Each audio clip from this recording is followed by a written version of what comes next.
পুজোর আগে বেতন বৃদ্ধি হলো, বৃদ্ধির কথা ঘোষণা করলো রাজ্য সরকার। আমরা আজকে সেই বিষয়ে চর্চা করব যে কোন কোন কর্মীদের কিন্তু বেতন বৃদ্ধি হলো। এ নিয়ে তার আগে একটি বিষয় আমি আপনাদের জানিয়ে দিচ্ছি যে বিগত 10 বছর থেকে 15 বছর যাবৎ যে সমস্ত কর্মী কাজ করছে তাদের কিন্তু বেতন পরিকাঠামো খুব নিম্নমানের। সে কন্ট্রাকচুয়াল হোক, ডেলি ব্যাজ হোক, বা তার সাথে সাথে যে সমস্ত কর্মী এখনও তারা কন্ট্রাকচুয়ালি কাজ করছেন তাদের বেতন কিন্তু ওয়েস্ট বেঙ্গলে খুব ন্যূনতম। কিন্তু সামনে দুর্গাপুজো, তার আগে কিন্তু রাজ্যের মাননীয় মুখ্যমন্ত্রী বেতন পরিকাঠামো ঢেলে সাজানোর কথা ঘোষণা করলেন। যাই হোক, দেরি না করে আমরা জানিয়ে যাচ্ছি যে প্যারা টিচার বর্তমানে 13,000 টাকা পান, সিভিক ভলেন্টিয়ার্স পান 10,000 টাকা, অঙ্গনওয়াড়ি হেল্পার 7,000 টাকা, দিদিমণি সহায়িকা হচ্ছে 9,000 টাকা, এবং তার সঙ্গে আশাকর্মীরা হচ্ছে পান 9,000 টাকা।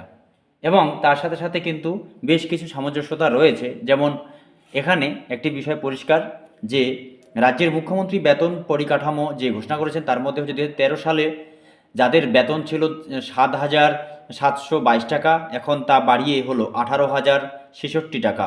একই সঙ্গে 19,929 টাকা এবং তার সঙ্গে 21,917 টাকা করা হয়েছে। মুখ্যমন্ত্রী আরও বলেন যে গত 10 বছরে দিল্লি মানুষের সুবিধার জন্য কাজ করেছেন তাদের সরকার। তিনি উল্লেখ করেন যে দিল্লির উন্নতির জন্য আম আদমি পার্টির নেতৃত্বে বেশ কিছু কাজ করা হয়েছে এবং শ্রমিকদের ন্যূনতম বেতন সর্বাধিক পর্যায়ে নিয়ে যাওয়া হয়েছে। তিনি আরও বলেন 2017 সালে যখন দিল্লি সরকার ন্যূনতম বেতন বাড়ানোর প্রস্তাব দেয় তখন বিজেপি সরকার বিরোধিতা করেছিলেন বলে দিল্লির মুখ্যমন্ত্রী একথা ঘোষণা করেন।